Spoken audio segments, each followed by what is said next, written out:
Today it is hard to imagine that when Jacques Cartier arrived in 1535, an Indian village named Stadacone, or Quebec, capital of the Iroquois Kingdom of Canada, stood on this site.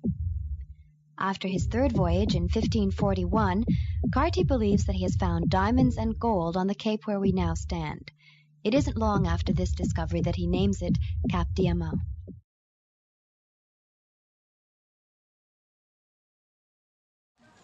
On the North American continent, efforts at colonization are much in evidence. New York is founded in 1626, Boston in 1630, and Montreal in 1642. As for Canada, it will become a royal colony in 1663. When the intendant Jean Talon arrives in 1665, the colony, just from the area around Quebec, is capable of exporting wheat and cattle, and the fisheries are in the process of being developed. Right in Quebec, they produce potash and tar, fabrics, hats and shoes, and they also make beer. When Talon returns to France in 1672, the population of New France has doubled to almost 7,000 French immigrants and native-born Canadians. In that year, Count Frontenac lands in Quebec. In spite of his military talents and his boldness of spirit, the new governor gets into trouble with everybody: the bishop, the intendant, the sovereign council, and the religious communities. Rumor has it that Louis XIV has sent him here to keep him away from the court.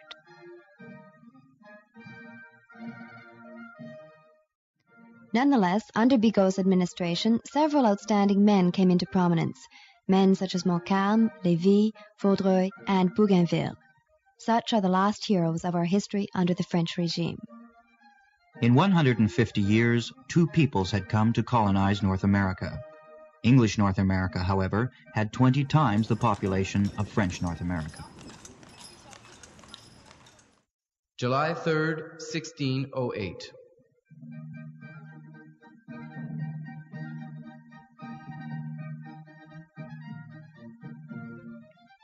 Already on his fourth voyage to North America, Samuel de Champlain lands at Quebec to establish his colony. He looks around the area and decides to build his quarters at the foot of the cliff. According to Champlain, the word Canada is of Iroquois origin, and it means a gathering of huts or villages. Others think that it means lake, or the country of many lakes. Champlain also recalls that the name Quebec is of Indian origin as well. It means where the river narrows. And this is because the St. Lawrence starts to narrow just where it flows past Quebec. The Indians from Tadoussac and Montreal, who met twice a year at Quebec, used these straits as a landmark. The Château St. Louis served as a residence for the French and English governors until it burned down in 1834. After having been partially reconstructed, the building then housed Laval's normal school until 1892. In that same year, construction of the Château Frontenac was begun. The central tower, with its 17 stories, was finished only in 1921. As for Dufferin Terrace, it was named after Lord Dufferin, Governor-General of Canada between 1872 and 1878. The terrace was inaugurated in 1879. In 1955, the Canadian government decided to add an extension to Dufferin Terrace, which was named Governor's Walk. For many years, Place d'Armes was the social center of the town. It was once used for military drills and parades, especially under the French regime. Later on, it is related that Place d'Armes was the perfect place for the public execution of all judgments pronounced on those who broke the law. In 1805, the Union Hotel stood on the site of the actual tourist office. Right from the very beginning of the French regime, taverns, inns, and hotels were subject to certain regulations. In 1726, all those who kept a tavern where wine and brandy were sold had to hang a sign or a board on their door over which there hung a large cork. The curfew was never to extend beyond 10 o'clock. The innkeepers were forbidden to allow dice or card games, nor could they allow smoking, swearing, or blasphemy. It was forbidden, moreover, to give servants a drink without the written permission of their master. For a long time, La Côte de la Montagne was the only street joining Upper and Lower Town. We shall go down this hill in order to visit Place Royale. This street, one of the oldest in the city, leads us directly to Place Royale and the Church of Our Lady of the Victories. Three events have especially changed the appearance of Place Royale. First of all, there was the fire of 1682, which burned down all the original houses. Then, in 1759, with the siege and bombardment of Quebec, 180 houses burned down. Finally, there was the restoration, which was undertaken in 1960. In 1960, anxious to protect and to draw attention to the value of our architectural heritage, the Historical Monuments Commission of Quebec proposed the restoration of the buildings in Place Royale. In 1967, the Parliament of Quebec passed a law, the aim of which was to promote the restoration of the neighborhood. An agreement between the provincial and federal governments has given new life to this restoration project. 78 houses will be affected by it.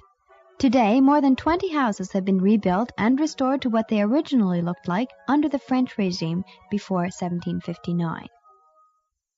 Not to be forgotten is the Church of Our Lady of the Victories, whose name recalls two French victories, one against Phipps in 1690 and the other against Walker in 1711. It is the oldest stone church in Quebec City, and its architectural history goes back to 1688. Since that time, many changes have transformed the medieval appearance of the church. A bell tower, for instance, was built at the front. Niches were replaced by windows, and a balcony was added in the 19th century. The church still remains a focal point of interest, all the while maintaining the atmosphere of the past associated with Place Royale.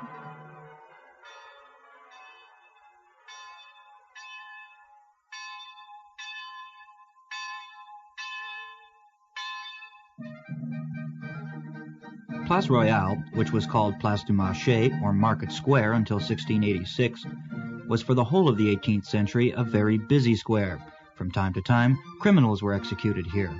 In 1700, it is said that August, September, and October are the most active months of the year for business in Quebec, and it is at this time the ships arrive from France. This is the season for the fair that takes place throughout Lower Town. People from all over Canada come to buy their goods. As early as the end of September, care is taken to salt herbs for soup. Lettuce and vegetables are stored away in cellars. Butcher's meats, poultry, and game are bought frozen so as to last throughout the long winter. Even after the conquest, Place Royale remains an area where timber merchants, shipbuilders, and other leading citizens reside. In the middle of the last century, however, the families living in this part of the city were literally driven out by cholera epidemics which the sailors brought with them. Little by little, people moved to Upper Town.